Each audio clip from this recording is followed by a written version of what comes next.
A época napoleônica é a época do mosquete de cano liso com pederneira. E justamente mosquete como este, o Charleville original que temos hoje, foi a arma que definiu aquela época. Também foi o mosquete de pederneira de cano liso mais produzido da história e armou os exércitos de Napoleão e muitos outros exércitos aliados. Olá a todos! Eu, como sempre, sou Vlads para a História. E de vez em quando também é preciso repelir os ataques da cavalaria inimiga. Na história das armas de fogo, o mosquete de cano liso de pederneira representou por quase 150 anos, em certo sentido, o ponto de chegada, aquilo que é chamado de platô, um platô na evolução. Quando os exércitos europeus introduzem em massa esses mosquetes no início do século XVIII, e permanecerão essencialmente pouco alterados até a década de 1830, quando novas tecnologias serão introduzidas, sendo a principal delas a ignição por percussão. Isso não significa que esses mosquetes não tenham evoluído, pois houve evolução. E este mosquete segue justamente um desses modelos. Acrescento uma coisa. Este aqui provavelmente é o Kalashnikov dos mosquetes de pederneira, de cano liso. Porque em suas várias variantes, o mosquete Charleville, como é vulgarmente, na verdade, e um pouco impropriamente chamado, é indiscutivelmente a arma mais produzida desse tipo, que armou os franceses, mas não só, muitas outras nações que, mais ou menos diretamente ou literalmente compraram esses mosquetes ou os copiaram. Primeiramente, os americanos, que durante a Revolução Americana eram armados pelos franceses justamente para combater o antigo e odiado inimigo, ou seja, a Grã-Bretanha. E nesse sentido, esse mosquete representa, em seus pequenos detalhes, a máxima expressão do mosquete de cano liso de pederneira. Porque pode não parecer à primeira vista, mas agora vamos ver um pouco melhor. Há muitos pequenos detalhes que talvez o tornem realmente o ápice da evolução desse tipo de arma. Claramente, haverá melhorias óbvias que serão feitas nos anos seguintes, como já dissemos, a ignição ou a adoção do raiamento, mas se permanecermos nessa tecnologia, são os detalhes que realmente fazem a diferença.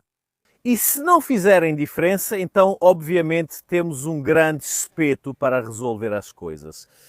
E dos cavalheiros que do outro lado não querem ser convencidos da bondade do imperador Napoleão. Se hoje estamos acostumados com a ideia de que todos os soldados usam as mesmas armas, os mesmos calibres, quando as armas de fogo, mas também outras armas eram introduzidas no passado, bem, tentava-se pelo menos ter um armamento mais ou menos uniforme. Veja, na Idade Média, um homem a cavalo precisava mais ou menos ter aquele tipo de armamento. Mas é claro que, especialmente na Idade Média, o equipamento, os brasões, as cores eram totalmente diferentes e nada uniformes.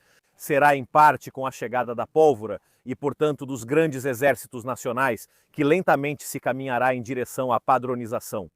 No entanto, será um processo muito lento, desde padronizar pelo menos as cores dos uniformes até talvez padronizar os calibres das armas. As armas talvez não fossem idênticas, iguais, até porque para ter armas intercambiáveis e idênticas ainda será preciso esperar.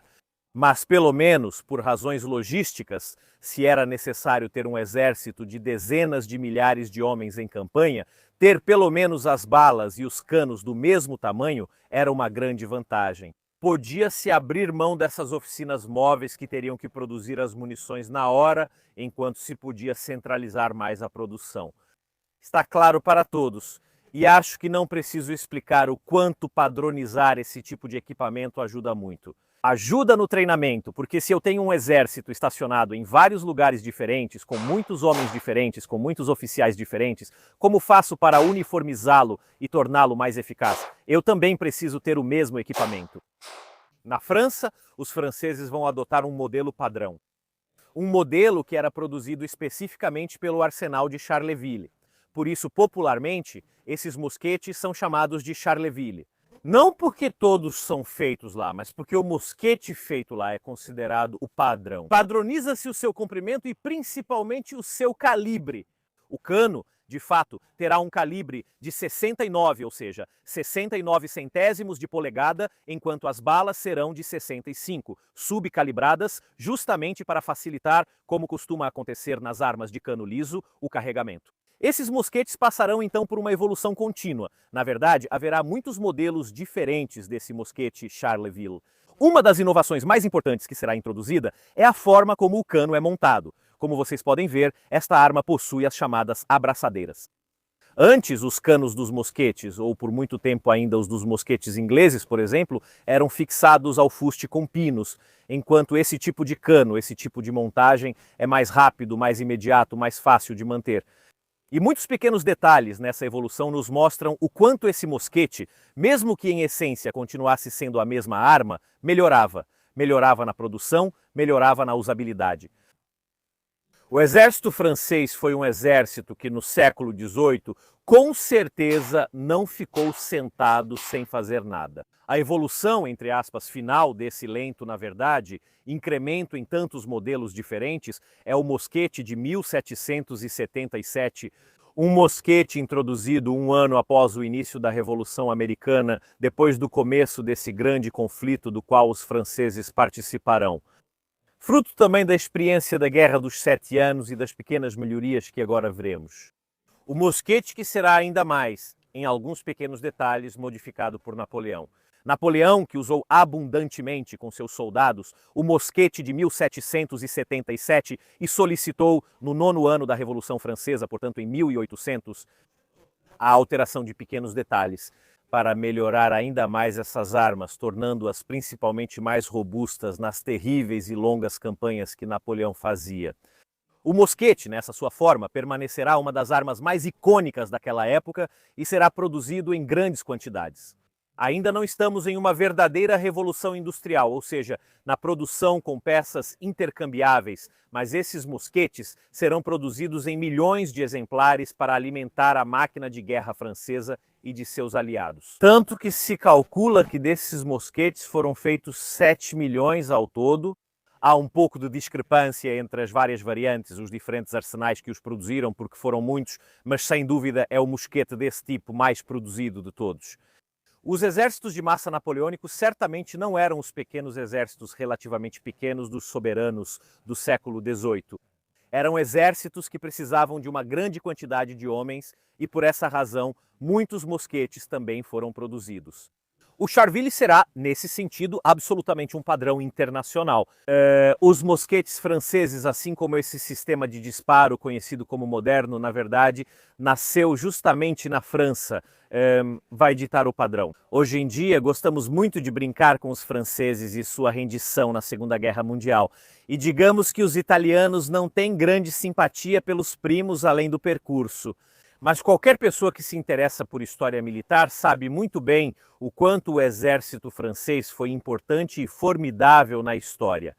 E a verdade é que nos anos 1700 e 1800, até a derrota de Napoleão, o exército da França era o mais bem preparado e, em certos aspectos, também o melhor equipado, como esses mosquetes que realmente representam o auge da evolução desse tipo de arma. Vamos então ver de perto os detalhes dessa arma. Primeiramente temos as inscrições na arma. Vamos ver onde ela foi feita. Foi feita na Manufacture Imperial à Liège.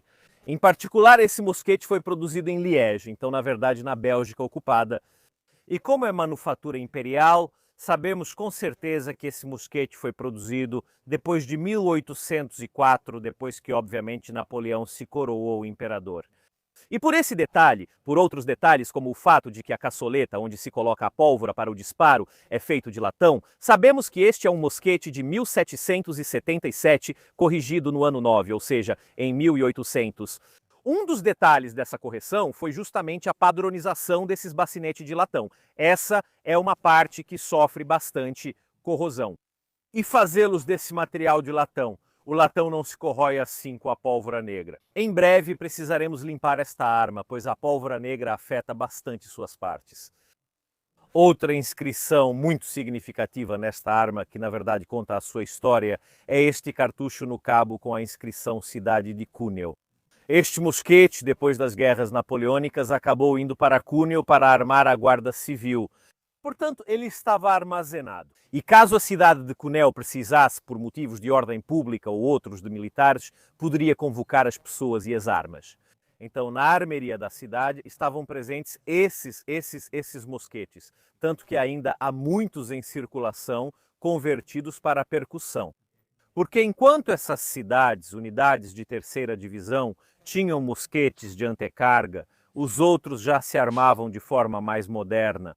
Em certo momento, alguém achou melhor convertê-los. Até mesmo o 308, que está marcado na coronha, na verdade é um número de inventário. Não tem nada a ver com o número de série da arma, mas está sempre relacionado ao inventário da cidade de Cuneo. A coronha na parte de trás apresenta essa grande placa de aço como reforço. Lembrem-se de que essas armas de tiro único eram regularmente usadas também como clavas. Além disso, para carregá-la é necessário apoiá-la no chão pela coronha. Então essas coronhas eram regularmente batidas no chão e corre-se o risco, vocês já podem ver aqui, já tem alguns anos pela idade. Imaginem sem esse reforço de aço que danos poderíamos causar à madeira da arma. Aliás, madeiras originais belíssimas, isto é nogueira, se não me engano, eram feitos de nogueira. Indo mais para trás encontramos outros detalhes interessantes. E já podemos apreciar como essa arma foi bastante adaptada para a ergonomia. Porque vejam, neste grande elemento de latão que também serve como guarda do gatilho, temos dois ressaltos. Esses dois ressaltos servem, na verdade, para me ajudar a posicionar os dedos. Pensem naquelas ranhuras para os dedos que vocês encontram em uma Glock moderna, entre aspas. Parecem uma besteira, mas ajudam um pouco a puxar a arma em direção ao ombro, então a segurá-la corretamente para conseguir um tiro preciso. O detalhe mais marcante que identifica a Charleville é esse entalhe. Agora, esse entalhe, essa característica para apoiar corretamente o osso zigomático da bochecha e mirar bem, parece quase moderno. Parece moderno para um rifle esportivo, mas eles já eram feitos desse jeito. Os Charleville são, de longe pelo lado esquerdo, muito fáceis de reconhecer justamente por essa razão. Justamente porque eles têm esse entalhe que permite, na verdade, se a gente colocar no rosto, encaixar perfeitamente, como vocês podem ver, com o osso zigomático da arma. É muito confortável desse ponto de vista e alinha perfeitamente o olho direito com os órgãos de mira. Do outro lado esquerdo, temos também mais dois parafusos grandes que, na verdade, seguram a placa com todas as partes do gatilho da arma. Obviamente, temos o nosso gatilho e um primeiro ponto de fixação para o cinto. Do outro lado, como sempre nessas armas, encontramos o mecanismo. Este é um mecanismo típico moderno, inventado justamente na França, na verdade no final do século XVII, que se tornaria o padrão em praticamente todas as armas de fogo. Temos uma mola interna que dá força ao cão, enquanto uma mola externa um pouco mais fraca sustenta a bateria. Como funcionam os mecanismos de disparo modernos? Vamos analisar melhor isso ao carregar a arma, mas no bacineto há pólvora de espoleta para acender a carga principal no cano. Poderíamos puxar o cão para trás e fechar a martelinha e quando a pederneira que está montada no cão for bater na martelinha. Como a pederneira é muito frágil, sim, mas também muito dura, mais dura que o aço, na verdade ela vai arrancar pedaços do aço. Ela vai arrancar pedaços de aço da martelinha. Aliás, dá para ver muito bem as marcas da martelinha de pedra a petrofocaia, e é justamente essa que vai se abrir com esse atrito, e os pedaços incandescentes que se soltaram vão acender o pó. Podemos demonstrar rapidamente. Ao apertar o gatilho, você verá algumas faíscas. E também pedaços de sílex que se soltam, mas não é, lembrem-se, o sílex que acende a pólvora, e sim os microscópicos pedaços de aço que se soltam da martelinha. Eles ficam extremamente incandescentes, o suficiente justamente para acender, se houver, a pólvora.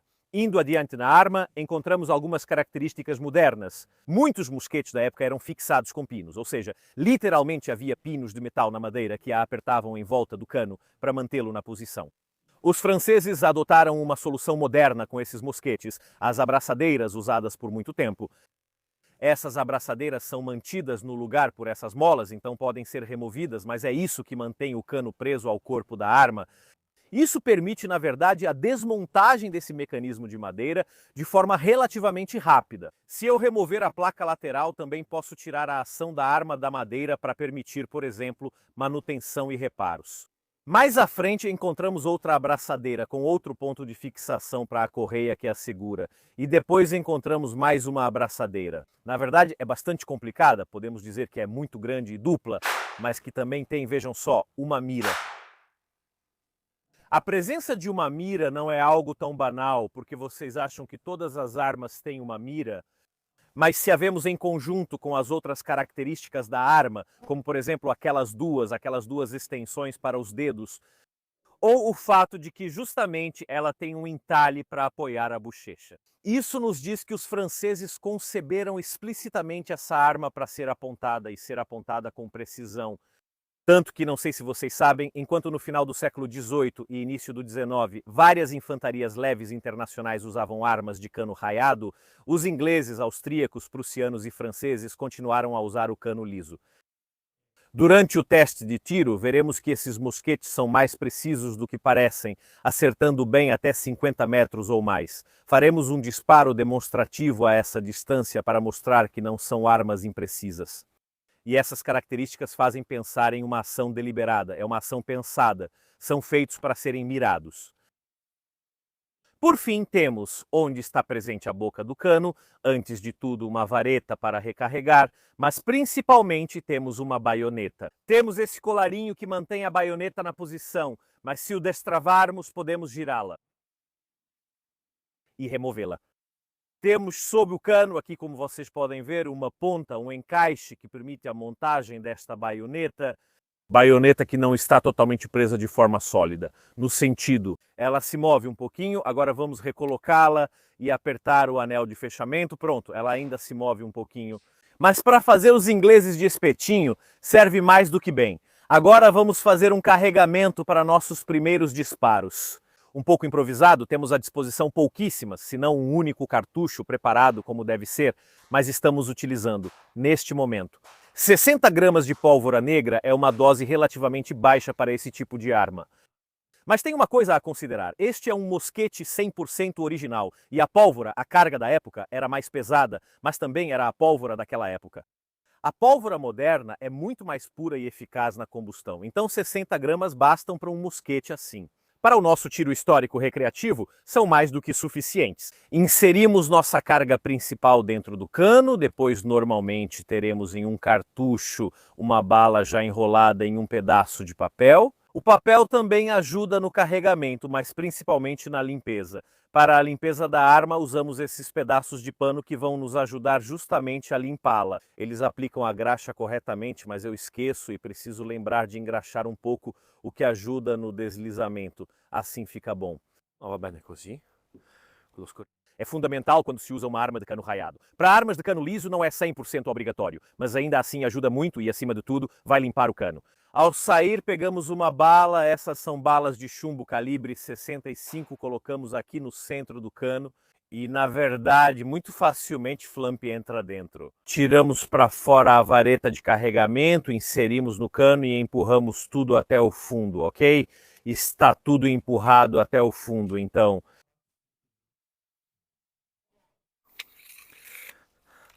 Devemos armar, então cão em meia monta. Preparamos uma pequena quantidade de pólvora para colocar no nosso caçoleta. Aqui estamos ok, fechamos a caçoleta e agora, depois de fechar a caçoleta, podemos nos juntar aos nossos colegas azarados. Marchando tantadan em formação. Quando chega a ordem do nosso oficial, pois o soldado nunca agiria sozinho, isso seria nojento. Podemos carregar o cão, a arma cheia, mirar no nojento, olha aquele ali, olha aquele lá. Sagro tomou banho esta manhã e apertar o gatilho. E aí o nosso mosquete fez um belo buraco grande nessa pessoa. Olha que nojenta essa silhueta, teve a ousadia de tomar banho em vez de se encher de perfumes. E como vocês podem ver agora, mirar com essas armas é relativamente difícil se pensarmos nos padrões modernos, mas as melhorias ergonômicas que essas armas têm. Como o fato de eu ter um espaço bem recortado para apoiar a bochecha. E eu tenho, acima de tudo, uma boa mira. Falta uma alça de mira, mas pelo menos eu tenho uma mira. Isso realmente ajuda muito a alinhar corretamente os órgãos de mira. Sempre dizem que é mito. Você pode ficar o dia todo em frente a um mosquete de cano liso a 50 metros e não será acertado. Não, essas armas são mais precisas do que pode parecer, não são precisas como um cano raiado. Mas se a infantaria leve francesa, com essas armas, com esses acessórios como o e outros, se virava perfeitamente, vocês não podem me dizer que a infantaria leve francesa era composta por idiotas. Com mosquetes de cano liso faziam seu trabalho, pois essas armas, nas mãos certas, são mais precisas do que parecem. Vamos recarregar, vamos tentar de novo. Durante a campanha militar, obviamente, se teria uma bandoleira com cartuchos, literalmente de papel, já preparados. Agora, não olhem para esta, que não é exatamente o padrão militar, Francisco, mas você nos deu uma boa ideia de como era organizada esta francesa. Em um cartucho de papel eu tenho minha pólvora, tanto para a escorva quanto para a carga principal. Na verdade, o processo de carregamento começará, neste caso, ao contrário, escorvando a arma primeiro. Coloco o cão em meia armação e posso, meu Deus, poderia abrir com os dentes, coloco um pouco de pólvora. Campanha militar. Agora me desculpem, mas eu não sou um soldado francês. Assim posso colocar o mosquete com a coronha no chão e despejar o resto da pólvora no cano. E depois de despejar tudo o que posso, coloco a bala e o resto do papel dentro. Isso também vai servir como bucha, o que nos ajuda a estabilizar a bala, fazendo com que o impulso da pólvora seja uniforme e limpando o cano enquanto sai. Lembro a vocês que a pólvora negra deixa muitos resíduos, quase metade da pólvora negra se transforma em resíduo, e esse resíduo ela precisa ir para algum lugar. Vamos colocar a haste de carregamento de volta no lugar. E na verdade, neste momento, a única coisa que preciso fazer é armar totalmente o cão e atirar de novo. Não disparou e não acionou. Vamos esperar um pouco.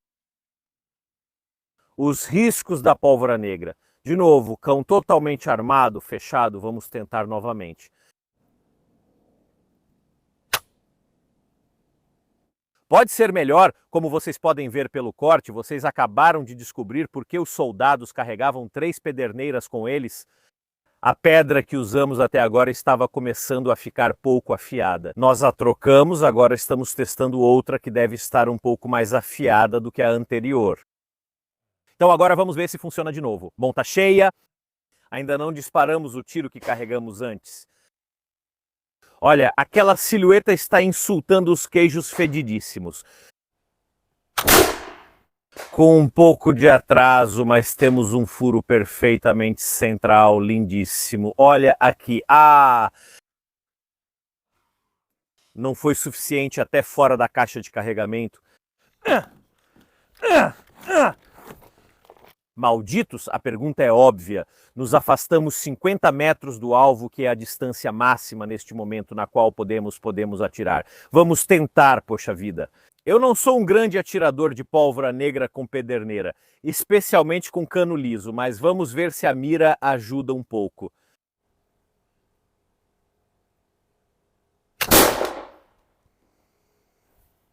Vamos ver a ala von Max. Não, esse não sou eu, o francês. Obrigado. Ou por azar, aqui seria útil o professor Bognardi, mas o Bognardi não quer vir atirar comigo. Comentem aí, pessoal, o Bognardi atira com mosquetes?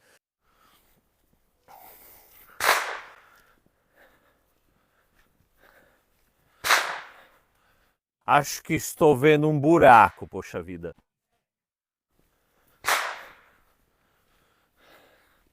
Mas não. Ei, chegam os especialistas do History Channel e dizem para ele: você pode ficar a 50 metros na frente de um mosquete de cano liso o dia inteiro que ele nunca vai te acertar. Repito, nem mesmo sem a alça de mira, só com a massa de mira alinhada ao alvo. Apertar o gatilho, atraso na ignição e tudo mais. E mesmo assim, como vocês podem ver, bang,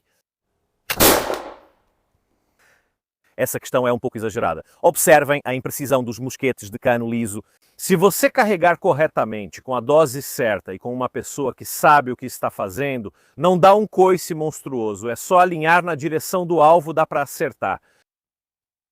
O cara, nesse momento, na minha opinião, já não estava mais elogiando tanto o rei Jorge III. Agora, o belo entalhe, o Secrest, para mirar bem, foi feito para pessoas destras. Matteo Orlandi nasceu numa época em que não foi punido por usar a mão esquerda, por isso segue canhoto. Como sempre, ele nos dá a sua opinião sobre essas armas, vai. Alguém se apaixonou, se apaixonou. Ainda bem que você está de calças largas, porque senão, hein?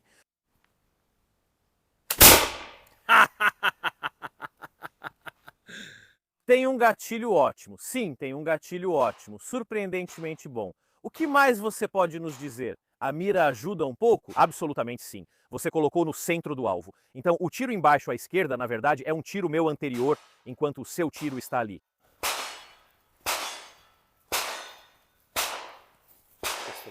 Sim, eu mirei mais ou menos aqui. Depois sim, depois sempre tem a baioneta e depois vocês são centenas fazendo essas coisas.